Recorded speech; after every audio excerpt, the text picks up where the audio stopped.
Oh, hey, this is David with Mudslinger Pottery, and I'm out in the studio today, and I'm working on mugs. Actually, I'm trimming them.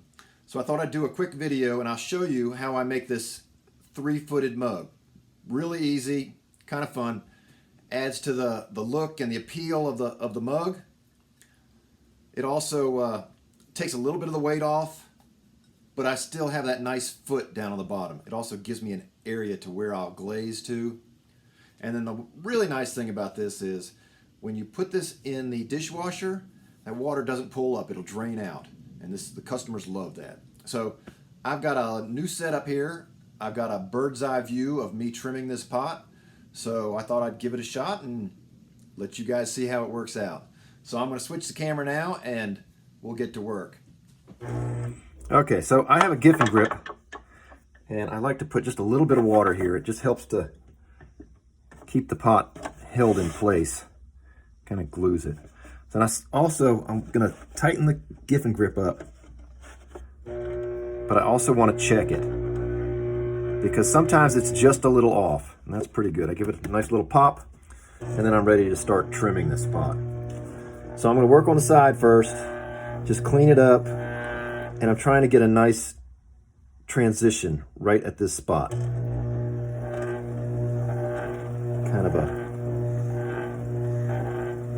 Kind of come to a point there. I don't have to take off much clay.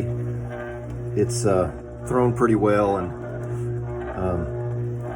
it's already pretty thin. I'm just basically cleaning it up here. Okay, so now we're gonna get to work on the bottom. And just the standard trimming tool that you get out of the beginner's set of pottery tools. You know, you work with one thing for so long, it's like, oh, I can't work with anything else. So now I've also made sure that this pot has a little bit thicker bottom so that I can take this much clay out and make this foot that I want. I like the fact that with it a little bit thicker, I've got some more weight in the bottom of my pot.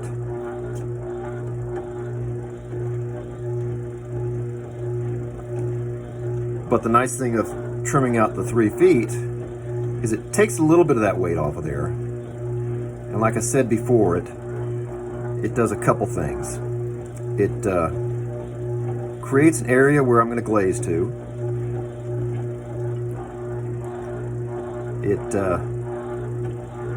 It looks neat. And then if it's in the dishwasher, that water doesn't pull up in the bottom. So I'm also really careful about cleaning the tool. This clay will, pile up on the side there, and I want to get that off because otherwise I'm going to get the rings and the lines in the clay that I don't want. So I go back over here, I try to round this out a little bit, clean it up. And I'm trimming these probably a little wetter than some people like. I find that I can clean them up a lot nicer, and I make a nicer cut when I do cut the 3 feet out. So I'm just kind of being careful here, trimming this down, getting the size foot I want, and then I'll clean it up a little bit. Get any junk off of there. And then I also be really careful about cleaning up the trimming tool.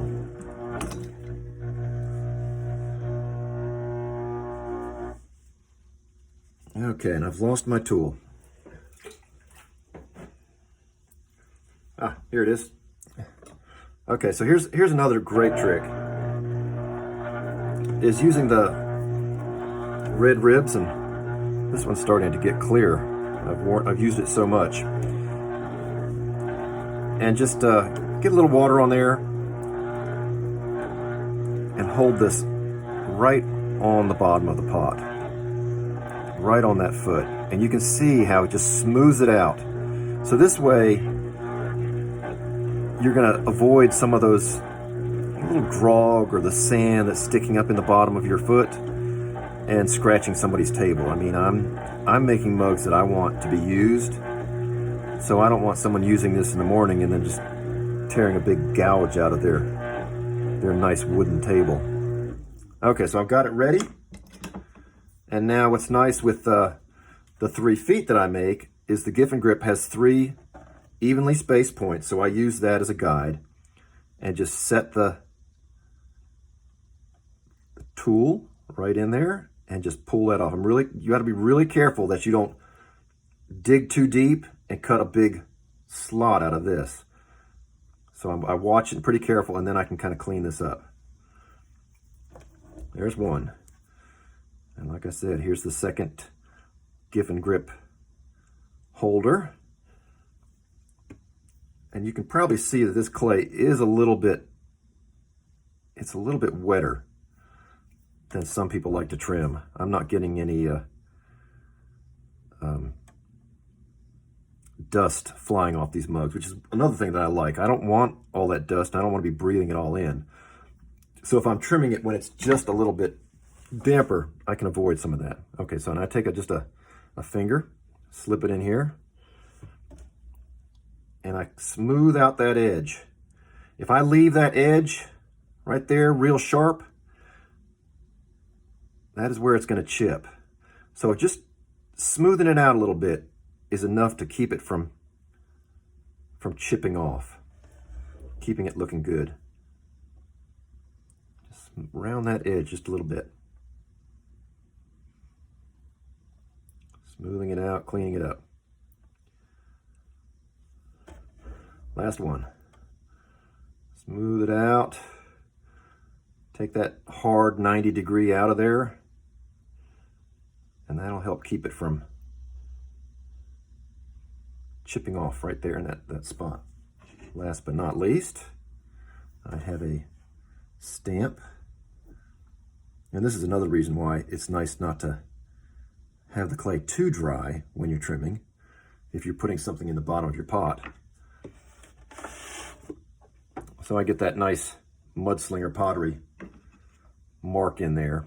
And then the other thing I do, just to kind of clean this up, because I pulled that clay away from there, that foot, it leaves those little burrs. So I just take my rib tool, clean it up, touch it up.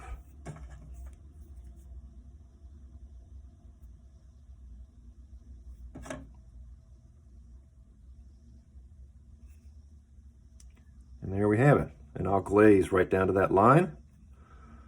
And they look great. So there's the completed trimmed one. And here's what it looks like after it's been fired.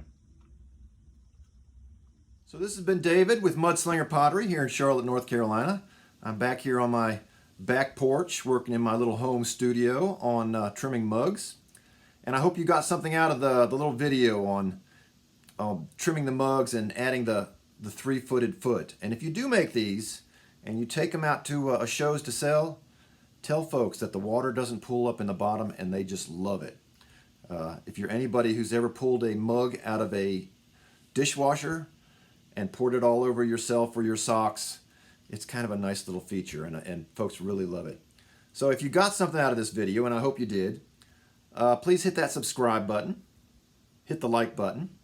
Really helps encourage me to get out here and add some videos to my YouTube channel, knowing that there are people that are watching it, and I'm sharing some of the stuff that I've learned in the past 30 years of working with clay.